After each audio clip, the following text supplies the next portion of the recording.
lovely people, welcome back to another Writing Tip Tuesday. I'm Sammy and I'm a writer who likes to help other writers become better writers. This week is going to be part 2 of my series where I talk about the different formats of writing and why I love them, and I will be talking about playwriting today. If you didn't see part 1, you can check it out right here. That was last week's video. And I will just say that everything that I say in these videos are my own personal perspectives, and it may not be exactly the same for everybody else who writes in these formats, but this is my experience and what really draws me to these formats. Similar to screenwriting, a lot of my experience with playwriting has been in college. I was a double major in theater and I took a lot of playwriting classes while I had that. In my experience of those playwriting classes, I learned a lot more about it. I also had a lot of other classes that required reading of plays, so I got to interact a lot more with other playwrights and other ways of telling stories than what I would have naturally just chosen for myself. So let's get into the things that I love about playwriting then. One thing I love is that you don't really have anywhere to fall back on besides your characters. Your characters have to carry your story because that's all that will effectively be in your story. You have dialogue and you have action lines and maybe some like set directions, but you can't really base your whole story on what's going on the set because that's not going to be effective. And frankly, you're probably never going to get it put on if it's like stage direction this, stage direction that, stage direction this, line, stage direction this, stage direction that, because nobody cares. The reason why people go see plays is for the characters, is for the emotional development of characters, for the dialogue, for the interactions, for the experience of witnessing life. So you really only have the dialogue that's on the page to express what's going on, and you can't get into anybody's head and say like this is what they're feeling. You have to find a way that their actions and their lines will inform an actor enough to be able to play that they have something going on in the background. You can't tell anybody that there's something going on in the background because they won't know. You can't tell them, because if you write like this is what they're thinking in the script, no one's going to see that when they see the play. So you have to make sure that it's very, very clear in what's written. And that's super, super special to playwriting itself because it's this unique format of storytelling that requires on how people can interpret it without your help. And going along with that, when you write a play and it gets published or produced, different people have a way of either doing exactly what you imagined or doing something totally different than what you imagined with the exact same language. If what's written on the page is all they have to reference, and you have 2 different productions, 2 different sets of casts, and 2 different directors, 2 different stage managers and producers, different theaters doing it, one is going to look completely different than the other because that's how it works. It's human nature for things to come up differently when you have that creative aspect of it. And I think that's super interesting. I like the collaborative effect that playwriting has on the story that it builds, because if you have different people in a different role, it's going to come out differently, because how one actor interprets how a character feels hurt and how they show their hurt to other characters, how they embody that hurt, is going to be different than how another actor embodies that same scene. It becomes this like personal sense of experience informing this way that the story is told. And I think that's a super magical aspect of plays and storytelling through plays. Plays are more of a living thing than like a book or a movie, where a book is sort of trapped in the time that it was written. It can't really alter or change. And a screenplay is only going to be as good as the movie that it created is, because it's not like anybody is going to recreate a screenplay when it's already been a movie. That's not really something that happens unless the movie was really successful and then they do a remake of it. And even then, it's never the exact same script. It's always something newer, something more modern, more associated with the day that it's being recreated. But as a play lives on in the world, as more people do a play, if you have a play written one year and then somebody does it 5 years later, the context around that play when it was written was from 5 years ago, but you're able to employ context of the modern era onto a play and put it into a new context and see it in a new world and see it from a new set of eyes. And it's able to adapt and change and grow because the people putting it on are able to address new things that you didn't know about 5 years ago, 6 years ago when you wrote that play. You're not going to know. times change and we can't predict how they're gonna do that. So being able to have that living, breathing aspect of it, where it's like, how does this story relate to our current political climate? How does this story relate to our current health and safety drama going on? How does this story relate to race relations when it was a totally different story 5 years ago that maybe didn't draw attention to those things, but now because of the new context, you can see it in a different light and the meaning can change, but still be impactful because of what the play is naturally. Something else that I love about playwriting is that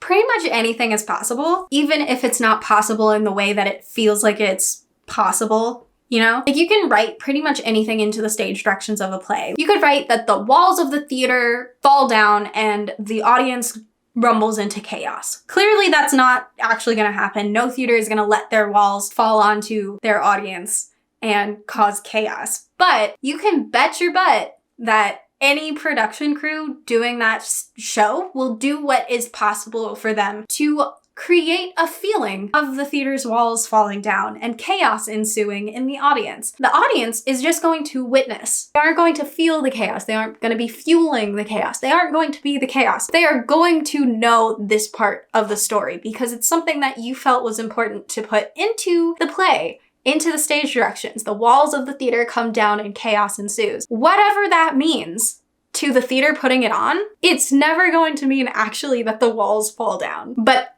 it's going to be so interesting to see how those creators come up with how to do this safely, how to do this while matching the energy, how to create this feeling of chaos without causing any panic or fear in the audience. And they're going to do that however they can, as effectively as they can, within the budget that they have for the show. And it's super interesting because some shows could have like a huge budget and have like fake walls on stage fall down and like a fake audience on stage start going into chaos. And a smaller theater might have like a projection and some audio cues, but they're going to try their best. And I'm sure a lot of them are going to do a really good job of creating that feeling. There's so many different ways that could come to be that it's magical. It's like a magical thing because you can write something down and have no intention of what it'll actually look like, but you're creating a feeling through that stage direction that creative people across the country, across the world that speak the language that you wrote it in can do something with and create something with that. And I think that's super awesome, which ties directly into the fact that it's a living document. It's something that is alive in the moment. It's something that reflects the people that are creating it. And it's not just a reflection of you, it's a reflection of a collaborative event. It's a community building writing platform. You never make a play by yourself. You can't make a play by yourself. You can technically make a movie by yourself, or at least very, very close to by yourself. I've done it. I've made a few screenplays into short films all by myself with like the help of 2 or 3 people. And you can do that, but you absolutely in no way, in no world can you make a play happen entirely by yourself. You need other creative minds. You can do a one-man show or a one-woman show, but being the only performer doesn't mean you're the only person on the creative team. Lots of people's creative juices go into the production of a play, and I think that that's super beautiful, and I love that. In the practice of writing plays with the idea that it's going to be a collaborative event, that the idea that you want to inspire other people to do something creative with the language is really motivating for me to be able to make something that is not just my own, to be able to make something that I know will change and grow and be different based on who experiences it, and the fact that what's canon in it can change based on who does a production. Like maybe this character was played by a Black actor in the first production of it, and then now they're played by a Hispanic actor in a new production of it. Like that's somebody else who's seen this play is going to associate that character with one of those races based on what show that they went in, even if I just said that the race is somebody that's a person of color. Given that opportunity for collaborativeness, it really makes playwriting special. Learning how to do playwriting also gave me a really, really aggressive reason to actually pay attention to my dialogue and get deeper into why my characters are saying what my characters are saying, what makes my characters say the things the way that they say the things that they say, what makes this character's background influence how this character talks, because I had a lot of feedback prior to my playwriting courses that my dialogue was not very good and that all of my characters sounded like myself. So taking the time to do something that is like 98% dialogue and figuring out how you can hear the characters in your mind and hear when they sound like you more than they sound like themselves as you're writing was super, super beneficial. And it's a great thing to be able to do in terms of any kind of writing, but especially playwriting, attributing different voices to the different characters or different mannerisms to the different characters as you're writing them can really make a difference. And learning how to do that is super important. And playwriting really gives you a reason to have to dig into that. And I definitely needed it. So I will ever be grateful to playwriting for developing my ability to write dialogue. So from my perspective, comparing like playwriting to screenwriting I feel like is for the more fantastical, the more like just life adjacent. I feel like playwriting is where you can dig into the honest experience of life, where you have to be really genuine. You don't have to. You can do something that's like totally wild and wacky. But I feel like everything that I want a play to be, from my perspective, is something really grounded in human experience. I feel like plays are to show what life is. Like what life honestly is. You can't really do that as well in other formats because you don't have the community. You have different people connecting with different parts and portraying different parts honestly as they can from their perspective, their experience, their history of having done these things. Having a play performed by other people, watching a play, it's gotta be something that you feel from. Like you have to feel something from having seen a play. I have cried, I don't even know how many times watching plays